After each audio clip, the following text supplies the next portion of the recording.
Hello and welcome to another episode of Geared Toward Gear. My name's Sean and I'm so glad you're here. Got a knife to share with you today, and I'm really excited about this one for a couple reasons. One, I like the knife a lot. Two, this knife comes in a lot of different variants, kind of spanning the price spectrum. And three, this was provided to a pass-around group that I've been invited to join.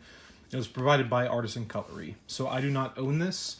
I did not buy this, but I have had an opportunity to carry it and use it for several days, about a week now, and I will be reviewing it for you. And just to kind of touch on the pass around group thing, I alluded to it in a previous video. There's two of them now that I'm a part of, and the really cool thing about the pass around groups is really two things. One, it gives me the opportunity to get more knives in my hands to review for you guys, and not have to purchase all of them. My channel is entirely self-funded, so everything I've reviewed up to this point, unless I've specified otherwise, I've paid for. And typically if I didn't pay for it, I end up giving it away, or at least one or several of them away. But in this case, with the pass-around groups, what is nice is that I have some control, right? So it's not just I get knives sent to me and I review them. I get to choose which ones I want to review. So the content and the type of knives and the style and design that I personally like, that I want to review, are the ones that I will be receiving and reviewing. So the content in terms of the types of knives you're going to see is not going to change. These are things that I have interest in, that I've either looked at, want to buy, can't afford, or what have you, but these are certainly things that are in my wheelhouse. And so I do have that level of control to say, this one knife that's kind of being offered in the pass around, I'm not really interested in, but this one really does speak to me and I'd like to check it out. And this is one of them. It's the first one. And again, it is from Artisan Cutlery. So thank you to Artisan for providing it to the Apex pass around group. So let's get in the box here and talk about this knife. As you can see from the title, it is the Small Archaeo. And the packaging is pretty nice. This is the first Artisan Cutlery knife that I've personally handled. So cardboard box, and you get this nice large tin here, and then inside the tin you're going to get a pouch. So we'll get the pouch out here, get the tin off to the side. So here's the Artisan Cutlery pouch, very similar style pouch that you see with a lot of manufacturers these days, but it is definitely nice quality nylon, so I do like that. Knife comes in a plastic bag. Then you've got an Artisan Cutlery microfiber cloth, and then some paperwork, one of which I thought was pretty neat. This is the specifications on the knife. Talks about just, basic specs as far as the materials and things like that. So I thought that was kind of neat. And then the knife itself is right over here. And I will say the material on the inside of this pouch is very, very soft. It's almost velvety. It's the softest material that I've felt inside one of these types of pouches before. Are you paying a premium for the pouch and for the tin? Maybe, but it is nice to have a nice presentation from time to time. So here it is. This is the Small Archaeo from Artisan Cutlery. It's a flipper, so we'll go ahead and open that, set it down, let you look at it for a second, and let's talk about a few things. So first and foremost, I'm going to mention price. It's something we always want to know, and I don't like to leave people hanging on that. So the price for this particular model is going to be between $220 and $230. And the materials are pretty, premium, and we'll get into that. But between $220 and $230 will get you this exact model. One thing I will mention, though, is that Artisan Cutlery has a larger version of the Archaeo, and they also have more budget-friendly versions. So, for example, the one that I had actually been looking at, and the reason I wanted to check this one out, I've been looking at one in G10 with D2 steel for about $50. Also, I'd been looking at one in carbon fiber and D2 steel for like $64. And so I had them in my wish list at a particular dealer website. When I saw this available in the pass around group, I thought, perfect opportunity to get my hands on it, see how it fits, see how I like it before I go ahead and make the purchase.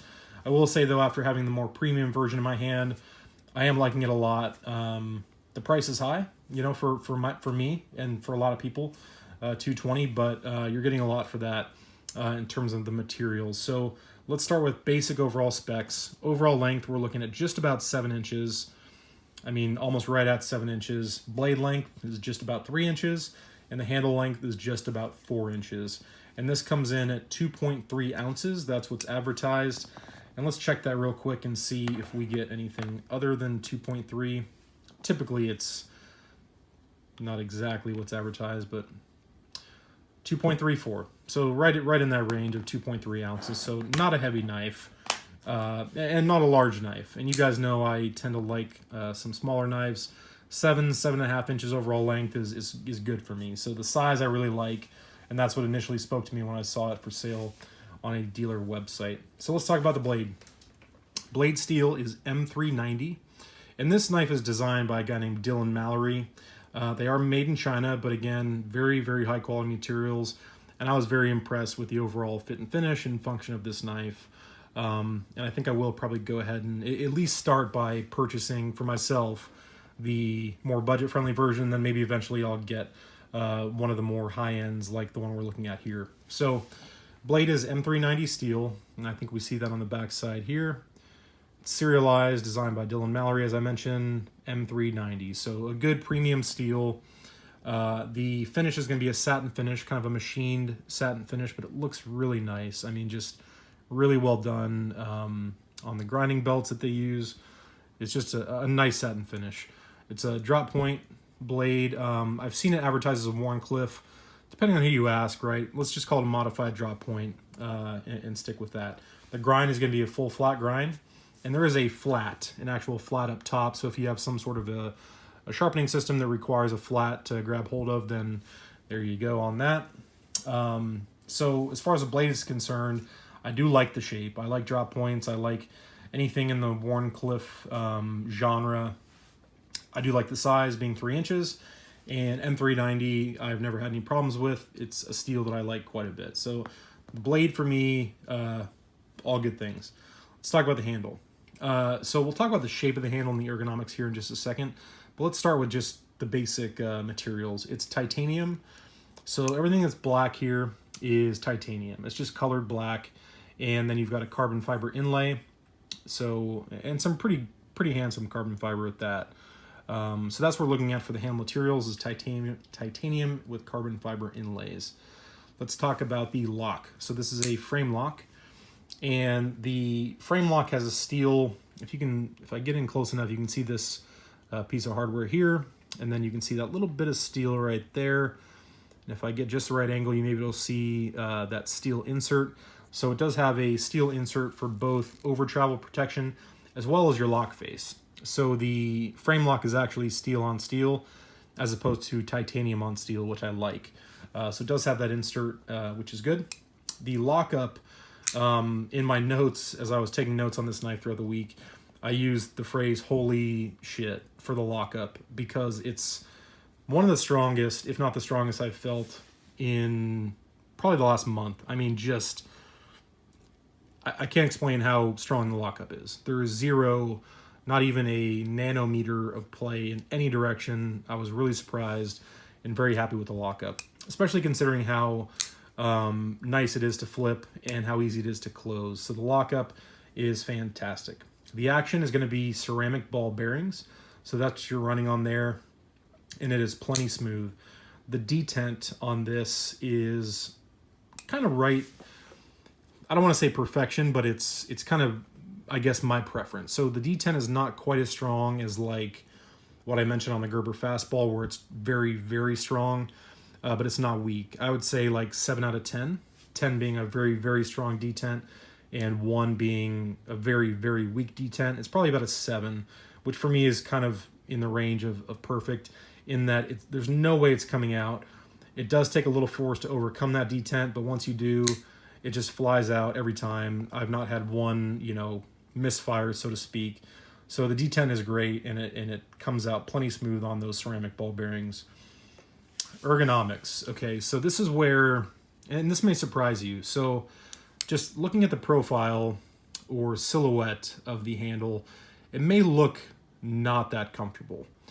And the handle shape really jumped out at me when I first saw these online, kind of having this abrupt down sweep here and then kind of this angle towards the back. And I thought that's either going to be super uncomfortable or oddly comfortable. And I will say that for me in my hand, and I have an extra large size hand, I wear extra large size gloves, let's put it that way. And for me, the ergos are phenomenal. I mean, is the only word I can come up with. And specifically, again, for my hand, these two fingers kind of land in this channel here. And that peak that you see in the handle scale, or in the handle design rather, just fits and kind of nests in between my ring and middle fingers. And then my pinky just kind of hangs off. It doesn't quite get a full 4-finger grip, but it's just super comfortable. And then my thumb kind of naturally lands on the jimping. And when I have this thing in my hand, it feels solid, it feels sturdy, and it feels very comfortable. I was pleasantly surprised because I was hoping that would be the case. I really was hoping that would be the case, and it in fact is the case. That this is far more comfortable than you might think looking at the silhouette of that handle. So a really good design on the handle. I was, again, pleasantly surprised. So ergonomics for me are a total win. No hot spots. Again, I've used this for about a week now, and it's comfortable. It fits my hand, and I couldn't be happier with the ergos. Again, I'll probably very soon be purchasing one of the more budget-friendly versions of this. It does have some jimping. It could be a little more aggressive, I think. There's some function to it, but not as functional as I would personally prefer. But that's all personal preference. It's just a little smooth for my taste. But for a knife this size, for an EDC blade, I don't think you need anything more aggressive necessarily. So when we're talking necessity, I don't know that changing the jimping is a necessity. For my preference, I would like it to be a little more aggressive. So that's kind of one gripe based on my preference. Let's talk about kind of one little extra thing that I noticed here on the back side. So you do have a lanyard pass through, and it's kind of a unique style. It might be a little difficult with some thicker materials, but you would just run it underneath that little pin, and that would be your lanyard attachment point. And then it also does say Artisan Cutlery on this very small little backspacer here as well. The clip is also titanium. It's a milled titanium. It's not a deep ride, but I will say it's pretty easy in and out of the pocket. These sorts of clips, the kind of milled titanium, are not my personal preference. It's super thin, as you can see, but it does come in and out of the pocket pretty easily. The retention's good. It's got plenty of spring to it. Some of the titanium clips like this that I've seen are just super stiff. This one's got a good amount of spring to it, and no real issues with it. I thought I wouldn't like it, but it's been just fine. It rides a little higher than I would like. That's about what you're going to have protruding from your pocket, more than half of an inch, but that just is what it is. So as far as ride height, if you have a concern with things sticking out of your pocket more than, that much, then, it may not be for you. It's not deep ride, but it is what it is. So that's the pocket clip. As far as fit and finish is concerned, a lot of it is really, really good. A couple things that I would change. So the inlay on the carbon fiber, really, really well done in terms of the transition. So when I run my finger along the titanium up here near the pivot onto the carbon fiber, if I close my eyes, I don't really feel any transition to speak of. It's very well inlaid and milled to create a very flush surface here.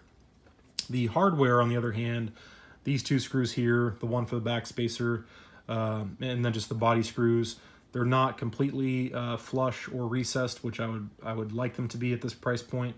So that's one thing I would change, is I would make sure that those screws were flush and or recessed. The centering is okay. It's not perfectly centered. It's a little off to the left, as you can see there. And typically with frame locks, in my experience, if you see them off-centered, it's typically off-centered to the right, because the frame lock itself is pushing the blade in that direction. And again, in my experience, and yours may vary, if it's off to the right with a frame lock, it'll keep moving further to the right.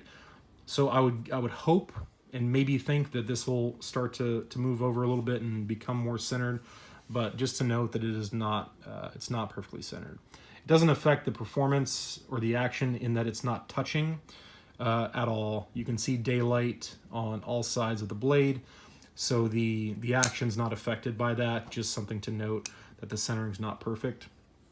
Overall, I really like this design a lot. Again, the blade shape is totally my style. The ergos for me are phenomenal, and the size just being kind of that smaller to kind of small to mid-size, I guess, for me is just my preference. So let's get a couple size comparisons here. So for those of you that own a Benchmade mini griptilian, if I can find mine, here it is. There is a mini griptilian. So the overall length, believe it or not, as small as this kind of looks and feels, the overall length is longer than on a mini griptilian. So there's that. And then let's bring in another kind of small knife, and that's the Dragonfly 2 from Spyderco. And if we line up the pivots there, you're going to see that's quite a bit smaller. And just for fun, we'll bring in another, let's see, what else do I have lying around here? Bring in the Benchmade Bug Out. So the Benchmade Bug Out, obviously, is going to be larger. So that's kind of your size progression. Bug Out's larger. Griptilian's a little smaller in terms of overall length. And then the Mini Archaeo is kind of right in between. So a good size for me. That's all personal preference, though. Some people may find this too small. But again, they do offer just a standard Archaeo. This is a small version. So if you're interested in larger knives, just go to your favorite dealer and look for the Archaeo, and you can find the larger version. Let me get a fingerprint off of this real quick, and then we will close it out. So that is the Artisan Cutlery Small Archaeo. A good first experience for me with this manufacturer. Really digging this design a lot. As I mentioned, I'll probably go ahead and buy probably the carbon fiber and D2 version of this for myself, and then maybe eventually get one of the more premiums. And I will also add that this one is in black titanium and carbon fiber. They also offer it in like a couple different colors of blue. There's like a green color. So you can get different colors in the titanium with that same carbon fiber inlay if you want a little more pop of color, this one being a little more monochromatic. So again, that's all personal taste, but there are a number of variants of this knife between the different colors, the different blade steels, and the different sizes. There's probably close to 15 or 18 variations that you can choose from, which is nice to have that variety. So that is my experience with the Artisan Cutlery Small Archaeo. I do like the design a lot. Is it worth $220, $230? That's kind of subjective, and I'll actually be doing a video in the future on kind of cost versus value. But that's it. That is the Small Archaeo. Good design. Really enjoyed having this and carrying it for the last week. A little sad that I have to send it off after we're done here, because it is not my knife. Again, thanks to Artisan Cutlery for providing it to the Pass Around group, and thank you to the Apex Pass Around group for inviting me to join and be a part. Again, this will just give me an opportunity to review more knives. And again, I'll be choosing one specifically that kind of fit my taste, my style. So you're not going to see anything outside of the wheelhouse that you've kind of been seeing on this channel. So for that, I'm really looking forward to getting some of these pass around knives. It'll be bittersweet dropping this off at the post office. But I am grateful again to have had the opportunity. So thank you to Blade Banter on YouTube. He's one of the members of the Apex Pass Around. He's the one who invited me to join. So thank you, Blade Banter. I do appreciate it very much. And again, Artisan Cutlery for providing the knife. You can find these at most dealers' sites, so just look around if you're interested in this particular model. That'll do it. Thank you guys all so much for watching as always, and I'll talk to you soon.